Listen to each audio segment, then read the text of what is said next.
Support for WUWM podcasts comes from Hop Harvest and Vine and Good Harvest Market in Pewaukee, part of One Destination, combining farm-to-table dining, local craft beers, and organic groceries under one roof. More at goodharvestmarket.com. From 89.7 WUWM, Milwaukee's NPR, this is Lake Effect.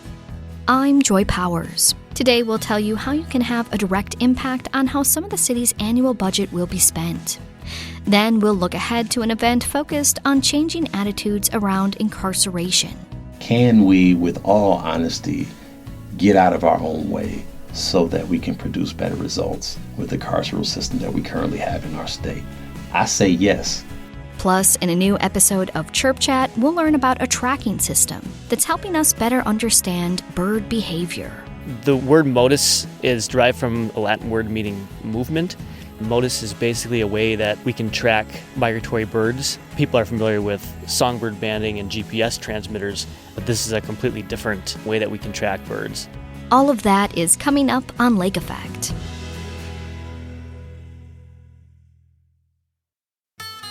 This is Lake Effect from 89.7 WUWM, Milwaukee's NPR. I'm Joy Powers, and thank you so much for joining us.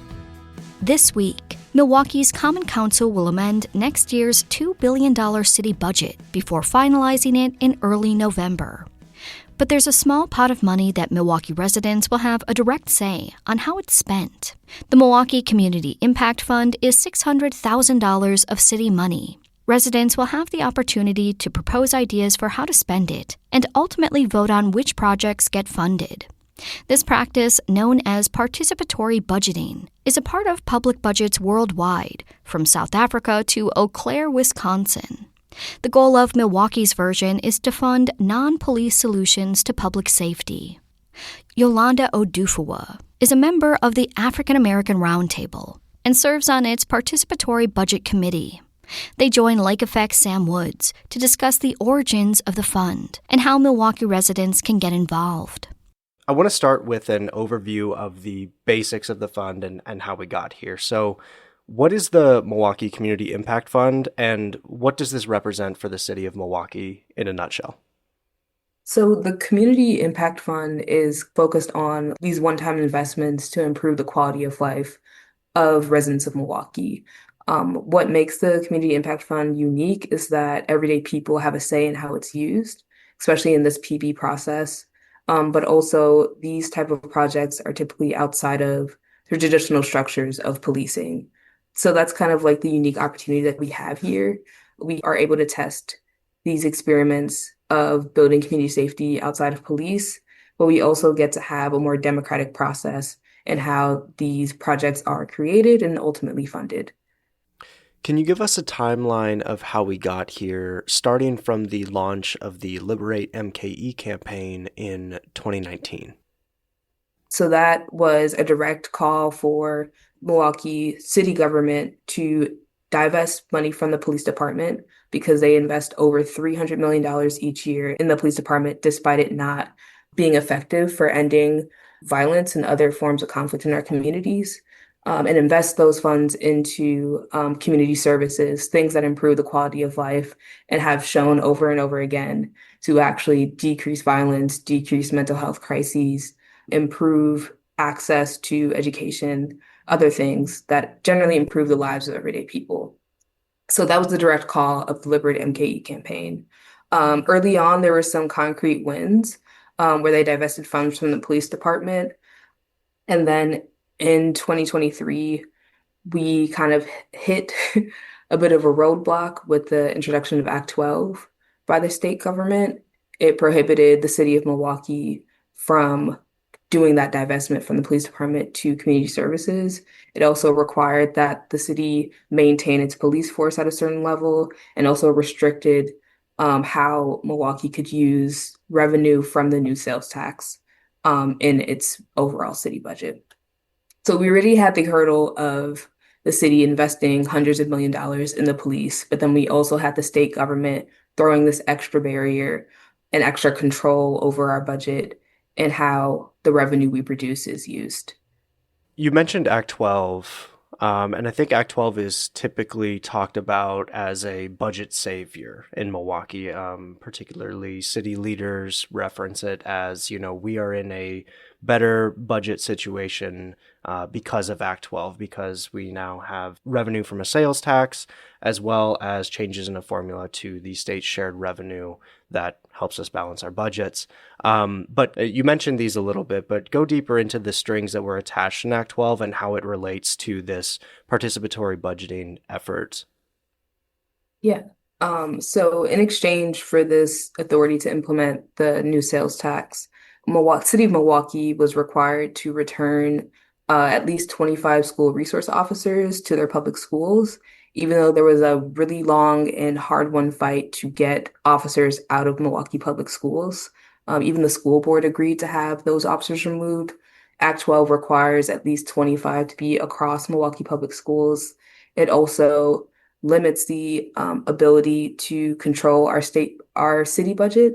It requires us to maintain police force levels. The state under Act 12 requires the department to maintain their force levels, even though they were already struggling to get new officers.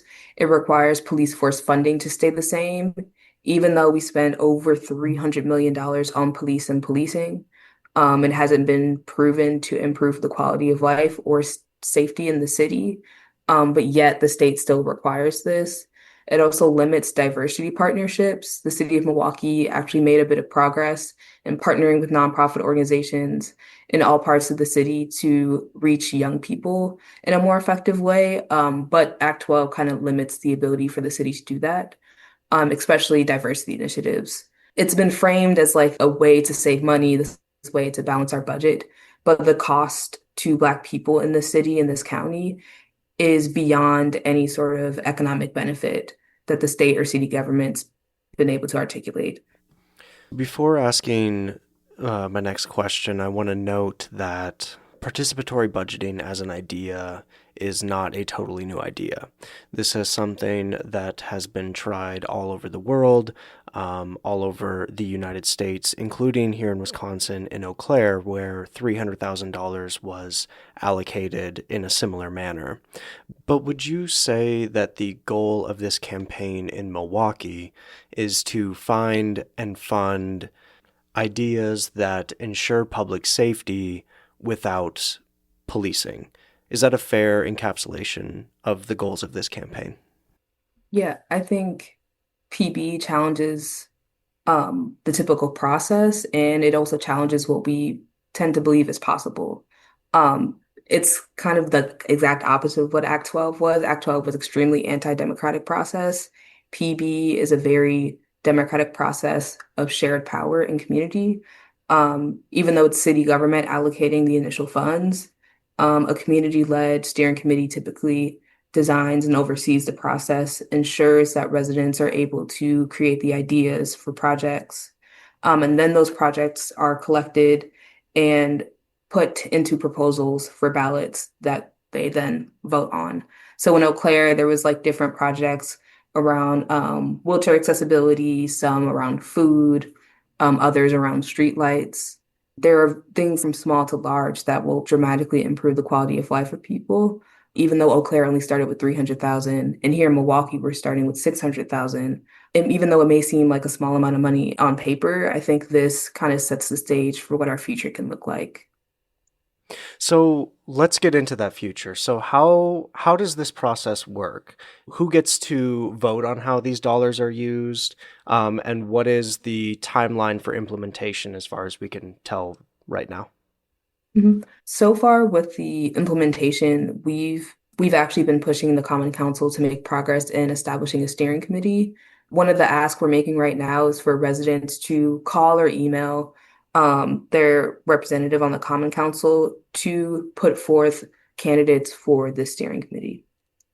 I know like Malele Coggs is one of the main leaders of the charge for participatory budgeting, but we want to encourage everyone to really be active and push this forward.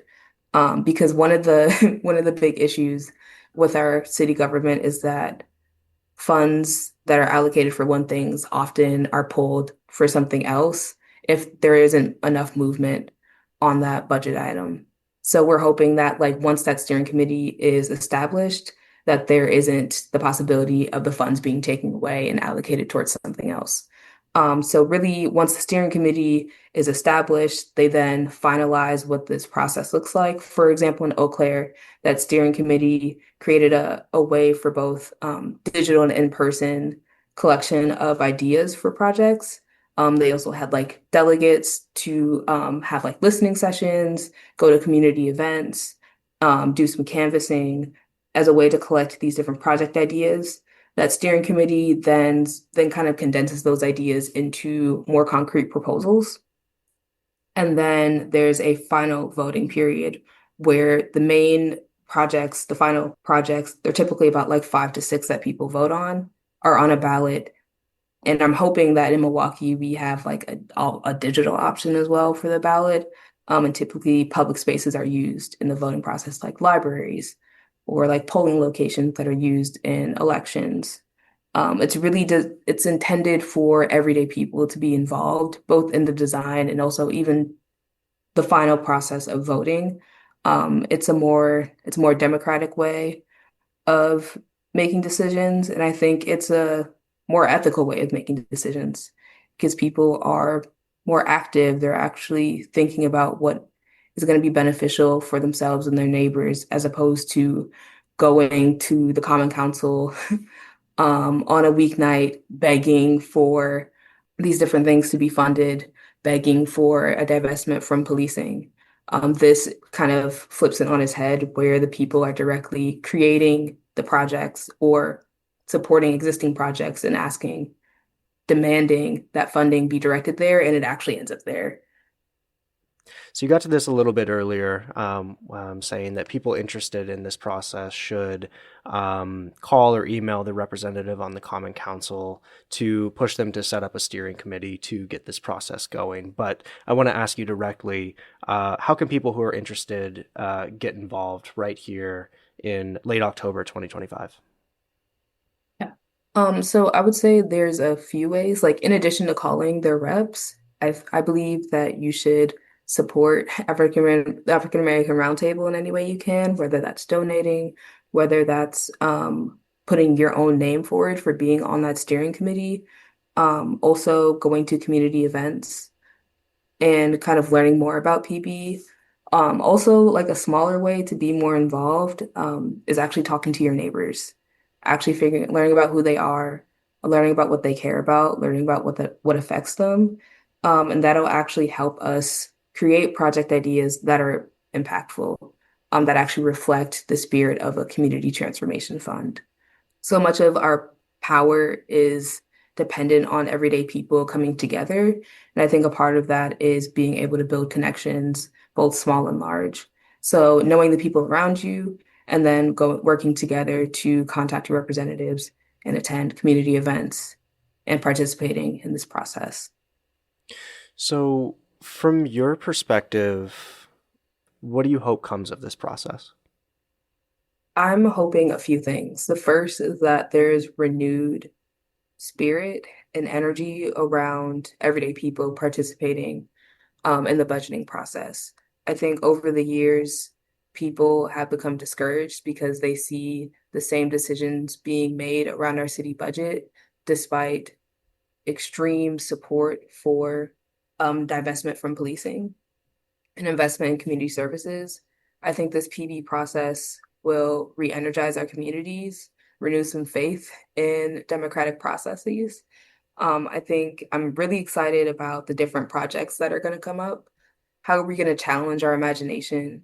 How are we going to connect different generations of people to come up with different projects that like reflect their needs, their wants, their dreams?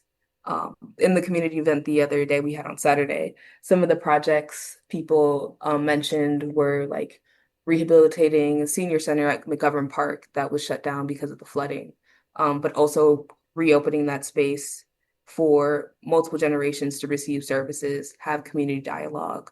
Some folks mentioned streetlights, other folks mentioned food access projects.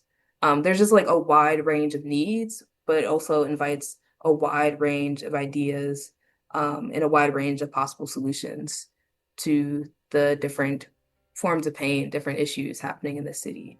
I think I'm just excited about people being able to imagine bigger, being able to feel a greater sense of hope in this process.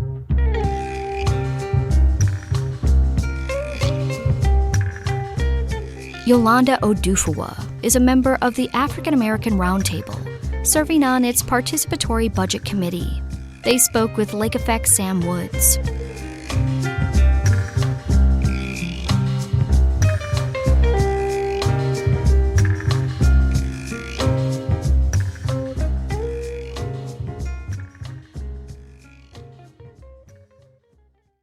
The scientific journal Nature Climate Change found 89% of the world's population wants to see their government act on climate change.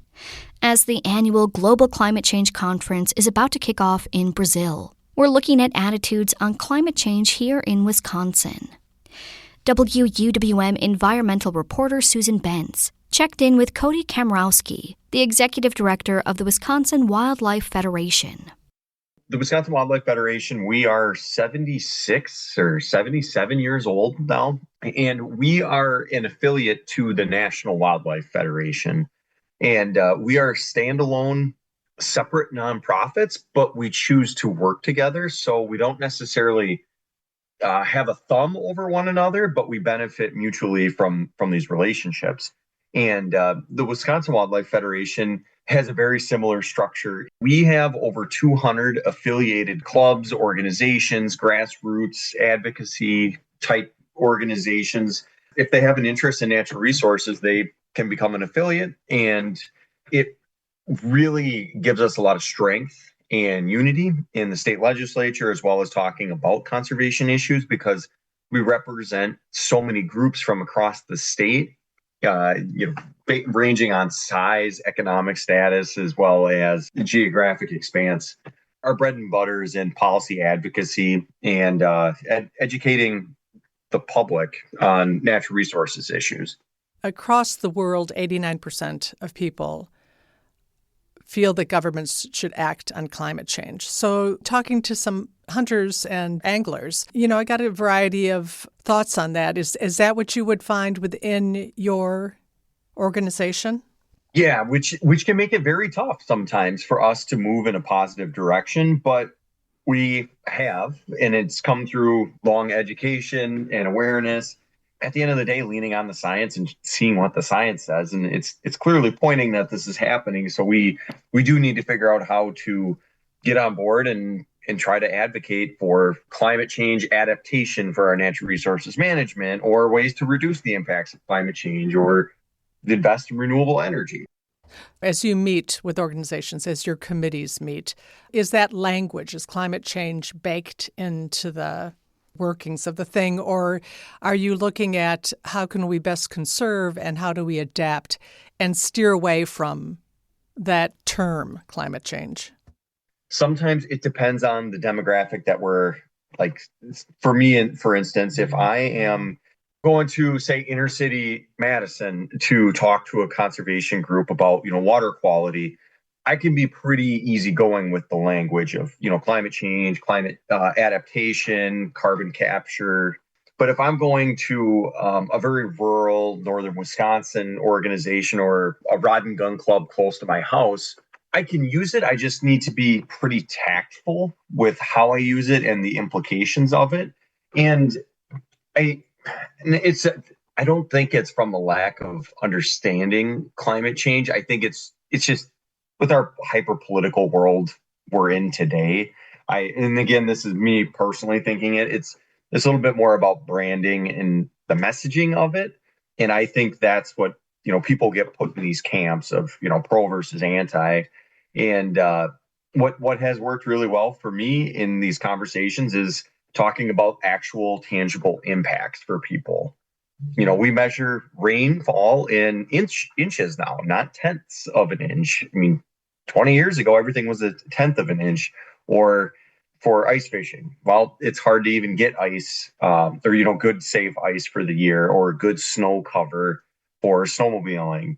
or even logging industries rely heavily on frost on the landscape to be able to get to some of those wetter areas to harvest timber. That is not happening near to the degree it once was. And that's where I've had some very positive conversations with these groups that they get it, they see the impacts, they just don't want to say climate change, I guess is the best way to say it. But if you talk about the impact today, they get that. But start talking solutions, that part can get a little tricky sometimes.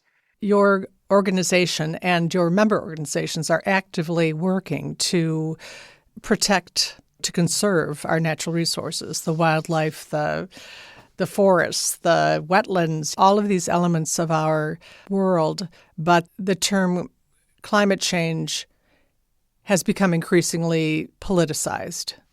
Yeah, I mean, it's like the word tariff today.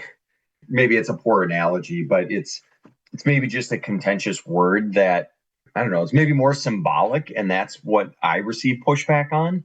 But if I talk more about the actual on the ground impacts, on a personal level with people, they seem to be a lot more receptive to those conversations. In terms of climate change, where should the action, where should this be happening? At a federal level, at a regional, state, local? Can you speak on that from your perspective and how your organization would approach it? I think climate change mitigation and adaptation should happen on every level of government. If it's just the Fed saying yes or no, all the way down to state governments, county government, local government, they're the ones that actually are implementing projects or work or mitigation efforts. And it's got to be a pretty fluid initiative all the way through. Yes, certain states can show a lot more initiative versus other states, or certain counties can, but it's got to have some level of support on all levels of government. Obviously, with a lot of these federal pullbacks in renewable energy investment, it will make it more challenging, but it's still very feasible just because it is the most economically feasible energy source there is right now. Energy and cost input per kilowatt energy output, solar beats everybody, even without subsidies. So that's the part that we have to sell. I think it comes down to some of the branding and the phrasing. Just with the audiences I work with, sometimes I'm working with very, very left audiences, and then I'm working with very right audiences, and I got to figure out the right messaging for each of them. Say I'm talking to, I guess, somebody that's not really sympathetic to renewable energy. I like to talk to them about the local economy, the local investments for doing those type of projects. Then if I'm talking with a very pro and renewable energy group, I actually have to backpedal the conversation a little bit, because the one narrative that turns a lot of people off who maybe are on the fence with renewable energy to fight climate change, and honestly, myself included, a really scary dynamic I've heard a lot over the past few years is saying, I don't care what negative impacts the solar farm is going to have on the landscape, because the solar farm needs to be put in because climate change trumps all. And that is a pretty dangerous dynamic to have, because it is exactly what Congress, or I guess Republicans, said about energy development in the 70s. Doesn't matter, drill baby drill, we got to have energy no matter what. And that trumps all. And that's a dangerous, slippery slope to go down. So to ask the sort of simplistic question, would you or your organization fall within that 89%? It's actually a complicated question, isn't it? A nuanced question. Yeah, I mean, it's definitely or it can be nuanced if you want it to be. But yeah, we totally fall in that 89%. We know it's here. We know we need to adapt. Regardless of what's causing it, we need to adapt regardless. Adaptation is part of the solution, as well as a path forward to help mitigate not only the impacts of climate change, but the cause of it. Yeah, we fall in that 89% for sure. Is there anything you want to leave for people to think about? I mean, I would just have people look at, there's nothing politically polarizing looking at rainfall, 1 inch versus 1/10 of an inch, or frost isn't happening in certain parts of, the state, or, our winters are becoming very mild. There should not be a darn thing that's political about that. That is 100% observational. That's what I ask people to just take a step back and look at. Open your eyes and your ears and, look back 20 years, just draw some comparisons. And I think a lot of humans, especially right now, we want to be told what to think and observe.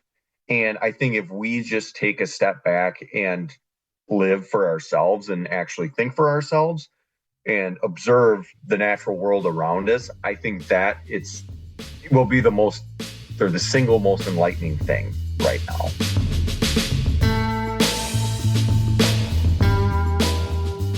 Cody Kamrowski is the executive director of the Wisconsin Wildlife Federation. He spoke with WUWM environmental reporter Susan Bentz. Tomorrow on Lake Effect, we'll look at how some Wisconsin farmers are feeling about climate action in the state.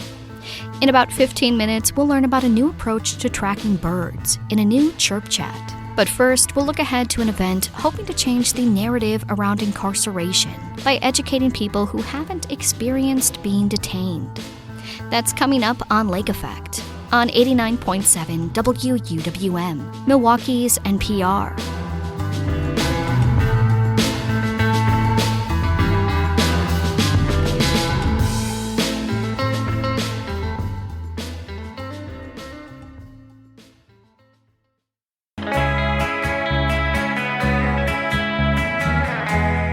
You're listening to Lake Effect on 89.7 WUWM. I'm Joy Powers.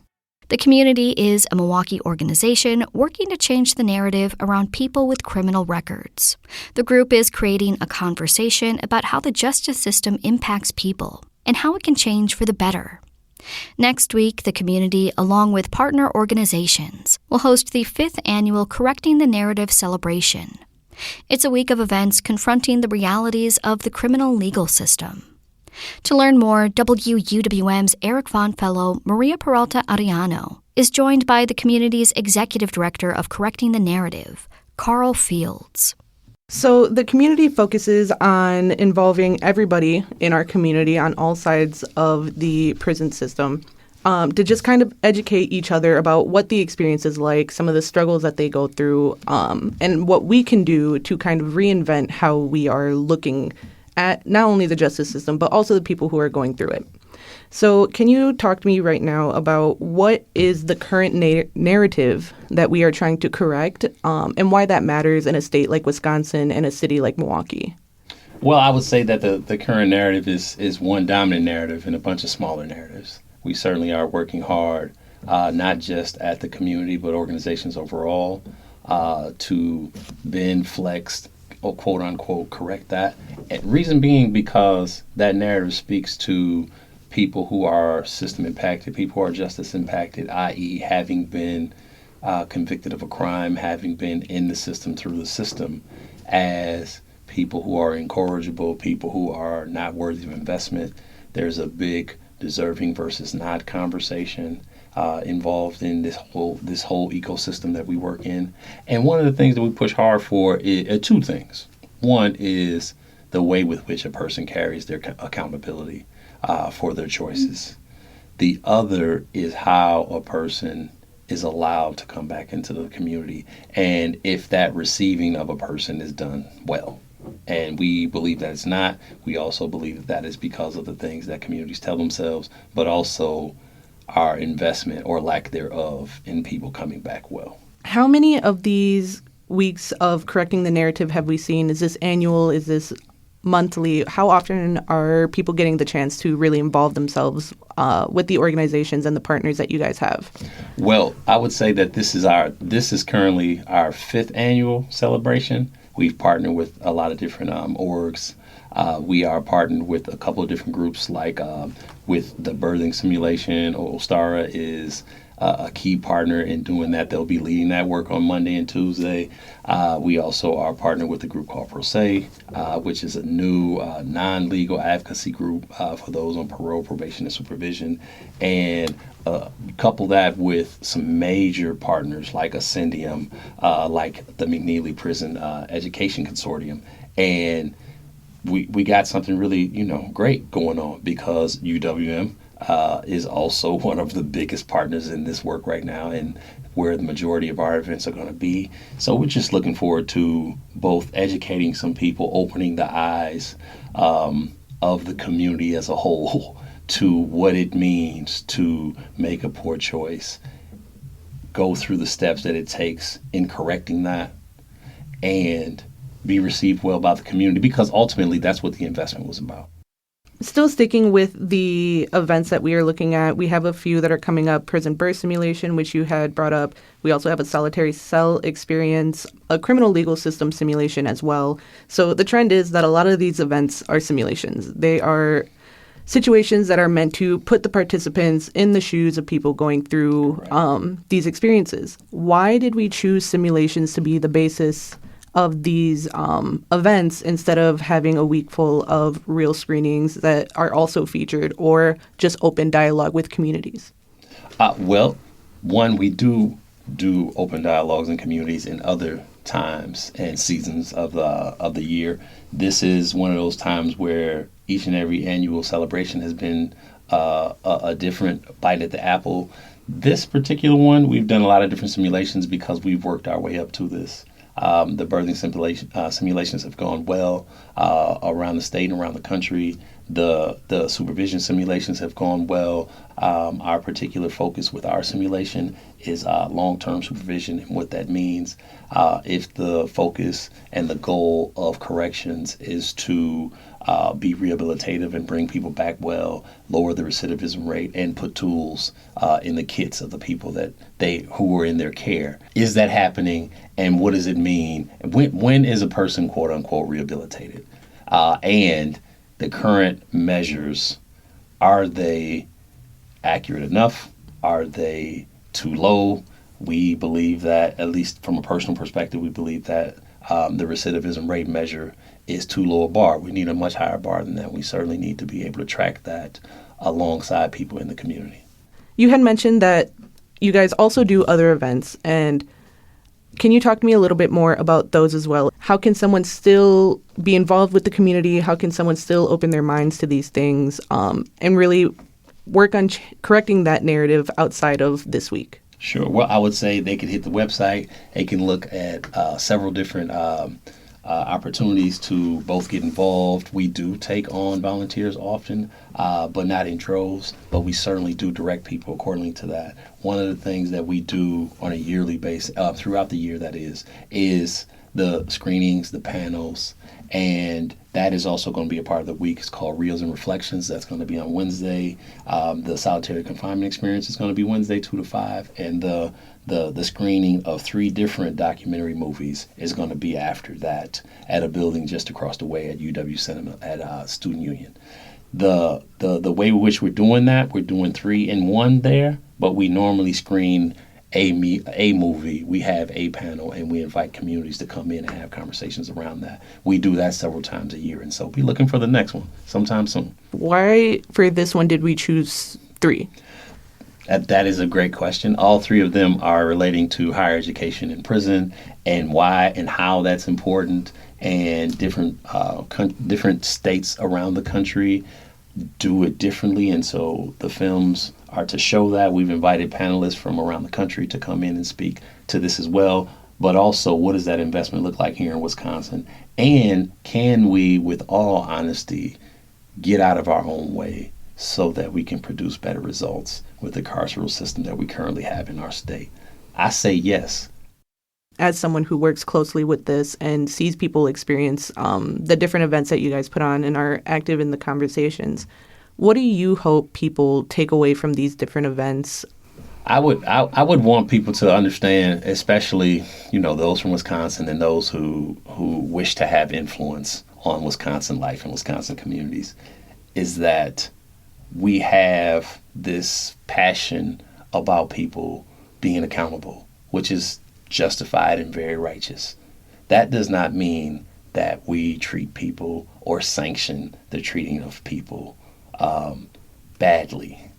Doing that doesn't build accountability. It doesn't turn into accountability. It just means that we're treating people badly because they did something bad. That is not something that is not a standard of life that we hold ourselves to.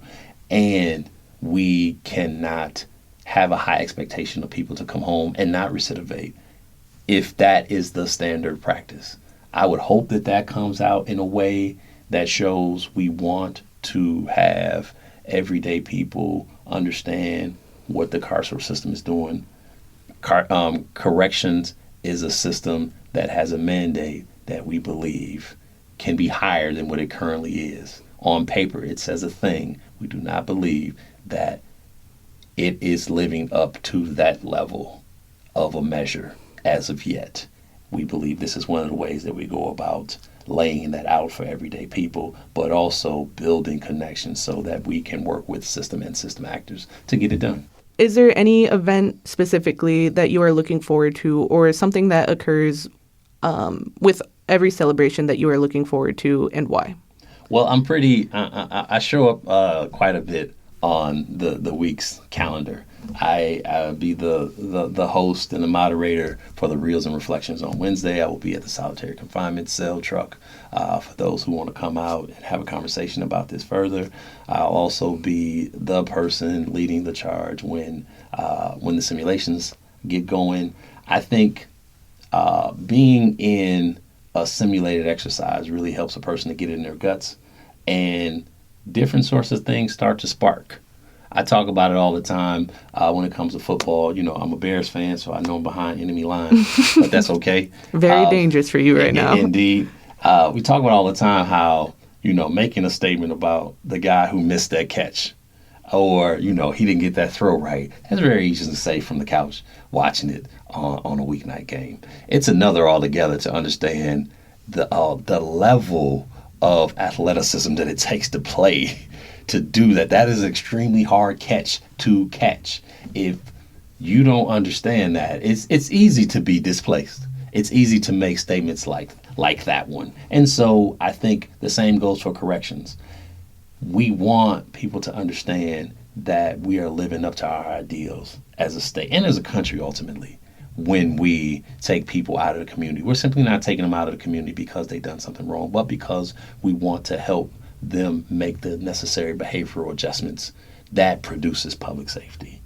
Not we want to mistreat this person because they mistreated somebody. That's not the purview of the carceral system. At least it's not supposed to be. Well, thank you so much for your time, Carl, and for, giving us a debrief for the upcoming week. And I'm very excited for the events you guys got going on. Celebration ends on Thursday. Come on through. Still tickets available. Salazzo Center, 5 to 8.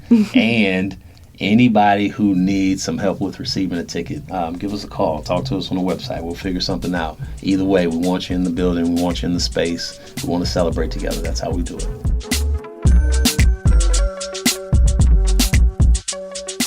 Carl Fields is the executive director of the community's Correcting the Narrative celebration.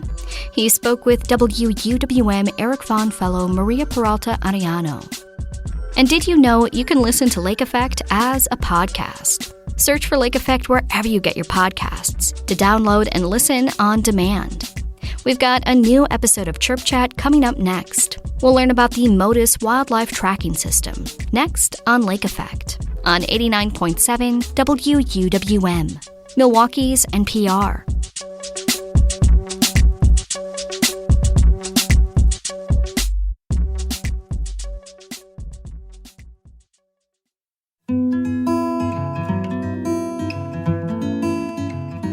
This is Lake Effect on 89.7 WUWM.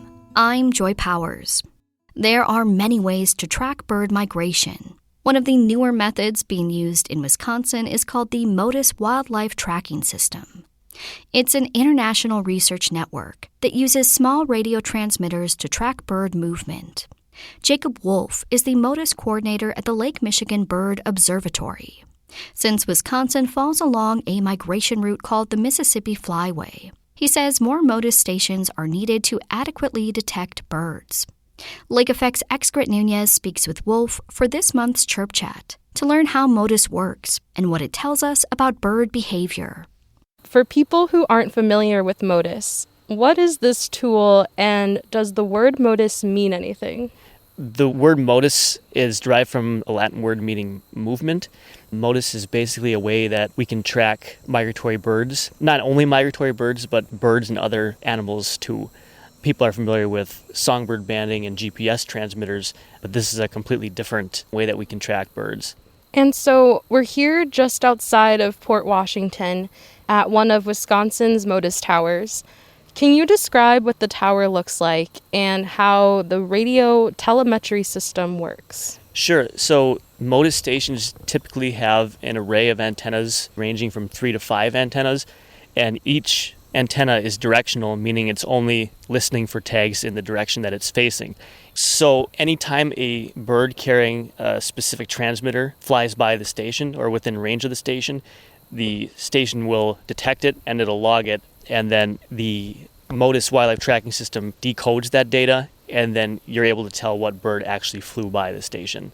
A lot can influence how well a tag is detected. So if you're by an airport, for example, or a major highway, that can contribute a lot of noise to it and limit the detection range of the station. But I would say generally speaking, up to several miles is a good range that a tag can be detected within. And so this is just one tower. Is it better to have one or a lot, or can you talk about like the number of towers? Sure. It's best to have as many as possible. So we have about 24 in our network right now and adding more to that. Even within the next couple weeks, we'll be adding a couple more. I say as many as possible because sometimes a bird could fly near a station and not get detected for whatever reason. But we're also considering it's impossible to cover the entire area in MODIS stations because from a practical standpoint, it's difficult, but also funding-wise, it's near impossible. So we try to make transects with these stations to make invisible fences, if you will, to try to make it impossible for a tagged bird to fly through and not get detected somewhere. So how is the progress on that here in Wisconsin so far? Yeah, we have the majority of Lake Michigan covered. That includes the main water body and Green Bay. We're also looking to build out 2 east-west transects that run from Lake Michigan to the Mississippi River. So we're kind of in the process of installing stations, looking for partners along those lines, and then kind of working everything out to establish stations there. So tagging birds with the MODIS device can help us track a bird's migration pattern. How is this different from traditional tracking methods like bird banding? So bird banding has been used for a really long time, probably hundreds of years. And the problem with bird banding is that it requires you to recapture the bird. So if we captured a bird right here and we put a band on it and sent it on its way, in order for you to tell where that bird was tagged, where it's been, it has to be recaptured again, which it does happen. It happens a lot because there's a lot of people that still ban birds. And I'm not saying that it's not important to ban birds and that you can't get anything from them, but with the MODIS wildlife tracking system, you don't need to recapture that bird. As long as it flies within range of a station and that station detects it, you can see every single other station that bird has flown by. You know right away where it was tagged and other information that was collected when the bird was tagged. So you only need to capture it once in order to get potentially a lot of information. Okay, so walk me through the process of how tagging a bird with the MODIS device works. Can you first describe what this tracking device looks like? The size of the tag is probably about the size of a pencil eraser. The antenna is pretty long. People are often surprised by the length of the antenna. That can be, 4 to 6 inches in length. And so a lot of times that's hanging off the back of the bird. And sometimes people ask, is that bad for the bird? Generally, no. There are certain species where it's not great and the antennas can be trimmed to a certain degree. But you have to really be careful when you start doing that just because it can limit the range of detection. But kind of the process of tagging a bird, of course, you have to catch it. A lot of researchers use mist nets. They're almost invisible nets that are set up. They're long nets. And if you get your target bird, measurements are typically taken, wing cord length, weight, looking at body mass. and then a band is applied, and then a MODIS transmitter is applied. Generally speaking, for MODIS wildlife tracking, it's typically just a little figure 8 harness that goes around their legs and over their back, and it sits on their back like a little backpack. And then the bird is sent on its way, and hopefully it'll fly by stations so that we can see where the bird was and where it's going. Is this data that is captured by the MODIS towers, is that like publicly accessible? For the most part, there are a handful of projects that have their data in private, but for the most part, you can go to modis.org and you can view a map of all the stations, and you can see how many birds were detected, and it'll show you the species, and you can click on that individual and see the track that it had taken, or all the stations that it had been detected by. You can also search for specific projects if you happen to know the project number or the name of the project that you're interested in, and you can see all the birds that were tagged under that project. So for the most part, everything is publicly available. I'm Lake Effect's Excret Nunez speaking with Jacob Wolf about the MODIS wildlife tracking system. It's one way to track bird migration. So we've discussed a lot about how this tracking system works, but I'm curious what researchers or the average birder can learn from the data that MODIS collects. So next year we're starting a purple martin tagging project. Purple martin is a species of special concern in Wisconsin. They solely rely on human-made houses to survive in this part of North America. They used to be primarily cavity nesters, but with the decline of cavities, dead trees, and so on, they've relied solely on these human-made nest boxes. So we're very curious as to the habits of these birds. We're looking at, site fidelity. That just means, is the individual staying at the site? How long are they staying at the site? Are they tied to it? Are they coming back year after year? They also have this interesting habit of forming very large roosting flocks prior to fall migration. And one is located up by Lake Poygan in the Lake Winnebago system. And we'd be interested in knowing, are birds that are tagged down here flying all the way up there, and how many birds in this general area are using this roost site. The roost site is important because it's relatively small and it's been used for a very long time. And so if something were to happen to this roost site, that would be very devastating potentially to the population. So using MODIS technology, we can identify important areas that birds utilize, whether it's stopover sites, whether it's roosting sites, or important migration corridors to inform land managers and inform other people that could potentially impact in a good way these sites that birds need to use as they're migrating through. Wow, that's really interesting. How long do you think that research project will go on for? It's going to be a multiple year project. We're probably looking at tagging birds for sure next year and possibly the year after. And then depending on, the life of the bird, we're hoping to get data for multiple years following that as well. But a lot of factors can influence how much data we get. Bird could die from natural cause, or the tag could fall off, or the tag could malfunction. But it's going to be a multi-year project. So just to reflect on everything we've talked about today, what do you hope our listeners take away from learning about this tracking method? I think just how cool it actually is. Most people are familiar with bird banding, but a lot of people really aren't familiar with the MODIS wildlife tracking system. And I don't think a lot of people know that a lot of really cool data is available to the general public. The MODIS wildlife tracking system is an international collaborative research effort. So basically every station that goes online here is part of the large-scale project. So our goal was to establish as many stations as possible in as many priority areas as possible. Now we have a lot, and now we're kind of progressing towards a tagging project and hopefully helping purple martins in this case in their conservation needs. Well, Jacob, we've reached the end of Chirp Chat, but before we wrap up, I love for guests to shine a spotlight on a bird for the month. So I'm wondering, what's a bird you'd like to highlight this month?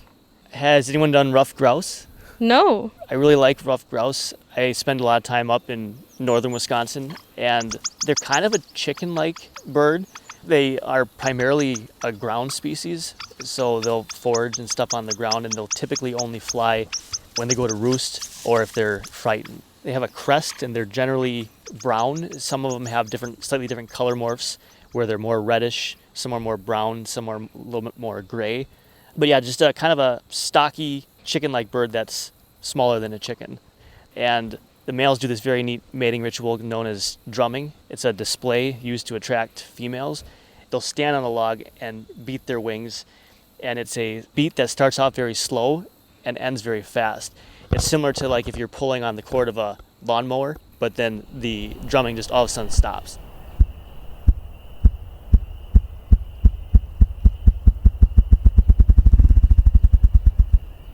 And so it's very unique, and looking at some of the research behind it, a lot of people believe that the log that they select is based on acoustics and how well the sound travels. But it's a very neat thing, and if you're ever in northern Wisconsin, you'll hear it all the time if you're up there in the spring. Well, that's a really great bird. No one has ever mentioned it, so thank you for including that. No problem. Well, Jacob, thanks so much for telling me more about the MODIS program. It was really great to learn more about this way we're studying the movement and behavior of birds. Thanks for having me, and it's great talking about it, and hopefully people learned a little bit.